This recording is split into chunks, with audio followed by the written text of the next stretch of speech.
Welcome to Legs Like Mine, the podcast, where we explore lipedema through the eyes of a patient, break down the latest research, and share real life stories of living with this often misunderstood condition. I'm Susan O'Hara from LegsLikeMine.com.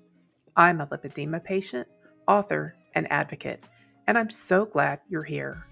Whether you're newly diagnosed or deep into your journey, this podcast is for you. Hey everyone, Susan here. So many people have asked me over the years how I manage to travel as much as I do with lipedema and lymphedema. Over the last few years, I've been to all 50 states and many countries. Just this last year, my husband and I took a very extensive trip where we went from London to Paris to Barcelona, down to the Azores Islands, Bermuda, and then back home. And I was able to manage the swelling in my legs using a few of the tips that I'm going to share with you today. And I've answered this question so many times. I've got it in a blog post on Legs Like Mine, but it turns out that more folks are looking at YouTube these days than they are reading blogs. And I figure it's time to share more openly exactly what works for me when I'm on the go, whether or not I'm road tripping, flying across the country, or taking a big international trip like we just got back. So the first thing is compression. So when I travel, I always wear compression. My go-to compression is BioFlex because they're easier for me to get on and they still provide good support. Of course, we've heard before, but the best compression is the compression you'll actually wear. And if I'm feeling a little bit more swollen or if I'm going longer distances, I might wear a firmer compression like Absolute Support. They also look a little smoother under clothes, but they can be a pain to adjust. And frankly, for me, the circular knits hurt the back of my knees because it's just a difficult spot to fit. On my left leg, I have more trouble with lymphedema. I'll sometimes add a Velcro wrap on top unless I'm wearing that stronger compression and I skip the wrap. And another thing I've been doing lately with compression is doubling up, where I actually wear a pair of compression socks that I usually get them from Amazon. I wear this brand called Mojo. I get them in a size 5X and I pull them up to my knees and then I put my BioFlex on top of them. And then that way my full foot is covered and I've got double coverage in the areas that are my most difficult places to keep the swelling down, which is my calves. Okay, so that's compression. The next thing is about shoes. So I never take my shoes off on the plane. I learned that lesson really, really early in life. And the other thing is that I never travel with like sandals or open top shoes like Mary Jane's or flip flops because that's just like an invitation for your feet to swell.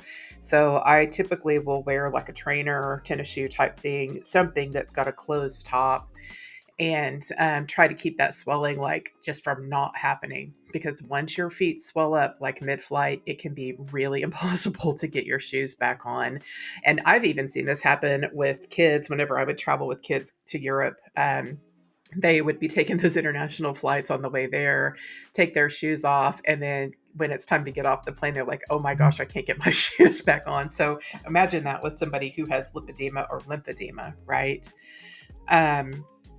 Let's see here. So my usual travel shoes are like solid sneakers, or if I am doubling up on compressions, I might wear my Drew Rose Mary Janes. But again, Mary Janes are just like an invitation for that puffing to come out and over the top. So wear something that's comfortable and don't make your feet hurt when you walk. Good support is super important. It's crazy how many people I see wearing high heels and those cheap like dollar style flip-flops on planes. Just don't do it. Nobody wants their feet to hurt, right? So anyway, okay. As far as nutrition is concerned, a couple of days before I travel, I'll start cutting back on salty foods, alcohol, and caffeine. And that actually can make a really big difference in how puffy I get when I'm traveling. Because that air is so dehydrating. Drinking water, and we'll talk about this some more too, but just start switching to water and switching to trying eating a little bit cleaner before your big long flights like that too. During the flight, I try to only drink water without ice. And also, I always bring a quart size, like a Nalgene bottle through TSA, and then I know exactly where the water fountains are in my airport, and I fill it up as soon as I get to the other side, and I try and stay hydrated. So here's another thing too, is that a lot of people who are bigger, I hate to say this, people I know really well will try and not have to use the bathroom on the plane because they don't want to get up, and the hassle, and the plane bathrooms are hard to find and all that stuff. But on international flights, what I found is that there are usually bathrooms that can accommodate a wheelchair. And dang it, if I need room in a bathroom and I'm on a 7-hour flight, I'm going to go find that stall that's made for people who use wheelchairs and who need the extra space, right? So don't dehydrate yourself if you know that there's going to be a plane that has room for someone who uses a wheelchair. You have a right, as part of the Americans with Disabilities Act, to use that larger bathroom if you need it. And it's just so important to stay hydrated. So just don't do that to yourself. Also, this is a little bit controversial, but I do it. I carry my own seatbelt extender. It's FAA certified. It actually was made at an FAA approved repair station, and it makes things a lot less awkward. The airlines mostly use a standard style square one. Southwest Airlines has one that's got a triangle shaped end on it. I have both. Um, and of course, what the airline says goes. So if the flight attendant says, "Hey, you can't use your own your own seatbelt extender," yes, ma'am, yes, sir, whatever, just get one from them. Or if yours for some reason doesn't work, I've noticed that on some American Airlines flights, they're going to a different model that's made with a lighter weight aluminum. Just be like, I do this before I get on the plane. I'll be like, "Hey, I'm in row 12. I need a seatbelt extender when you get a chance." And they'll bring it to you before. Again, part of the Americans with Disabilities Act. So they are required to let you, to accommodate you. That's actually a disability. So, should be no big deal. And if the flight attendant is a smooth operator, right, they'll even be smart and sort of roll it up, and they just walk by you and hand it to you very discreetly. It's just not a thing, right? So also, when I can, I upgrade my seat, whether it's on a train, a plane, whatever. I try and get the widest seat that I can. And if there's a reason that I can't, for some reason, like I picked a flight that's relatively full, or maybe first class is sold out, or maybe it's just crazy expensive, or I'm out of airline points, I pick my seats really carefully. And I play the seat map game like up until boarding time. I'll stay on that app and watch. I try and find empty seats next to myself. And I always look for seats that have movable armrests, and they're marked on the airline maps. So the ones that are the worst for me are fixed arms, like in the bulkhead rows, where there's just like a solid bar between you and the next chair. Oh my gosh, that's just a recipe for bruising. So I will sit there and I will play the armrest game and the seat map game up until time to get on the plane. Best case scenario is first class. Second best case scenario is an empty seat next to you.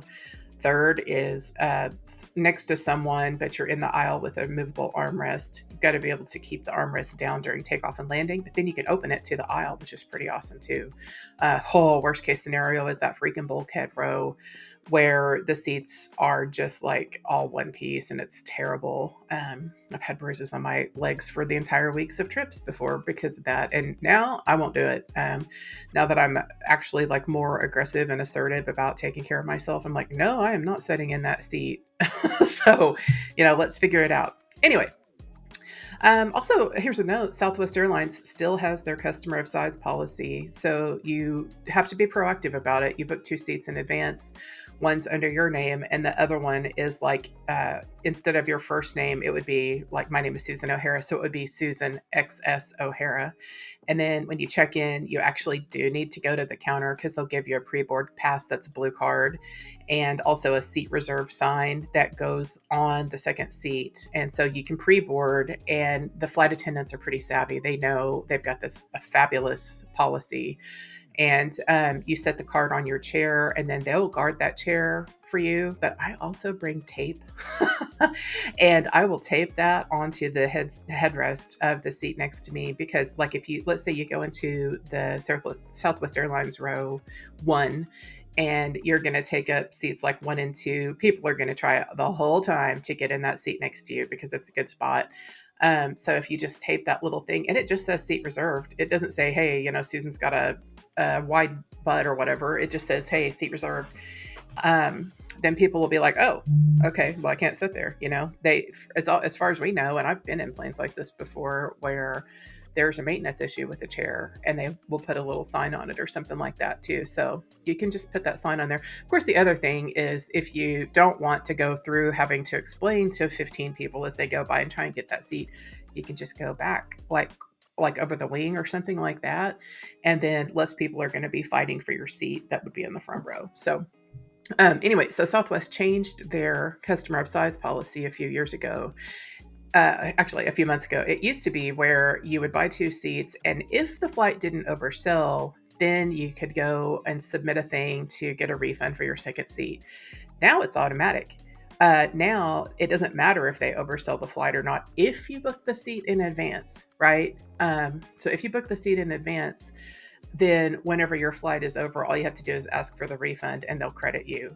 Um, but here's the sticker. If you get on the plane now and you didn't prepay for a second seat, they will pull you off the plane, make you pay for the second seat, and then you may miss the plane because of all that nonsense, or they may not have a seat for you because you didn't do it in advance. So just do it in advance. It's just not a thing, right? They do this all day long for people. So anyway, after I land, I definitely keep my compression on for a few more hours unless I'm heading straight to the ocean or straight to the pool. And I will always try and book a hotel that has a body of water that I can get in, because if you have read my book, Aquatherapy for Lipedema and Lymphedema, you know how I feel about water and hydrostatic compression. It's stronger than compression garments. You can also move. It gets in all the nooks and crannies where maybe your compression garment is not hitting those places and stuff. It is the best choice over anything that you can do for your legs. So if unless you're getting in the water, keep that compression on, right? The other thing you can do when you get to your hotel is do what's called legs on the wall. Legs on the wall. So go into your hotel, get up on the bed, and then put your legs up on the wall or the headboard for as long as you can. And the idea is that you want your legs higher than the level of your heart, right? So you can just lay there and rest, or you can do some like seriously deep breathing, that guttural breathing that's really moving your diaphragm and stuff like that. You can even do a little bit of self massage or manual lymphatic drainage while you're up there. Even 5 minutes of doing this can really, really help to reduce the swelling if you've gotten swollen on a flight. So, for me personally, and I'm not telling you what to do, I have a pneumatic compression pump. I don't travel with mine anymore. I tried it a couple of times, and for me, it was just a hassle. It's big, it's really expensive, and I would be worried if it got broken or lost. So instead, I do all these other things: the pool, the MLD, the legs on the wall, things I learned from my therapist. Keep it short and simple. You know, I do my MLD in the bathtub or the shower just because I'm kind of doubling up like, hey, I'm showering anyway. Why not wash my legs, right? Um, but I finish off with what's called the dead cat shake. And that's where basically you lay on your back and you stick your arms and legs up in the air and you just shake them really hard for a few seconds and kind of move that lymph too. So okay, so that's about my pump. Let's see. In the warm weather, I bring either baby powder, or now they've got this invention of all these companies are making anti-chafing sticks. And literally, I put it wherever I'm feeling like I'm sweating or getting irritated. So travel to places that are super hot, like Savannah, Georgia. Oh my God, it's miserable in compression. That's all I can say. So, there's a whole nother episode, a whole nother blog and stuff about how to stay cool in compression. But if you're chafing anywhere, get that chafing stick, get baby powder, and powder up, right? Also, I elevate my legs as often as I can, especially in humid places. So when I'm at the airport, I use my carry-on suitcase as a fantastic leg holder. It's always with me, and I can just plop down on a seat, put my feet up, and get my feet up. Or on the plane, if I get that bulkhead row, the one without the seats from hell, right? I put my feet on the wall in front of me. At the hotel, I will also put my feet up on the ottoman or on the wall, just whatever I can do. But of course, higher than the height of your heart is what counts as elevating, not just putting your feet out in front of you. So the more you can do that type of elevation, the better, right?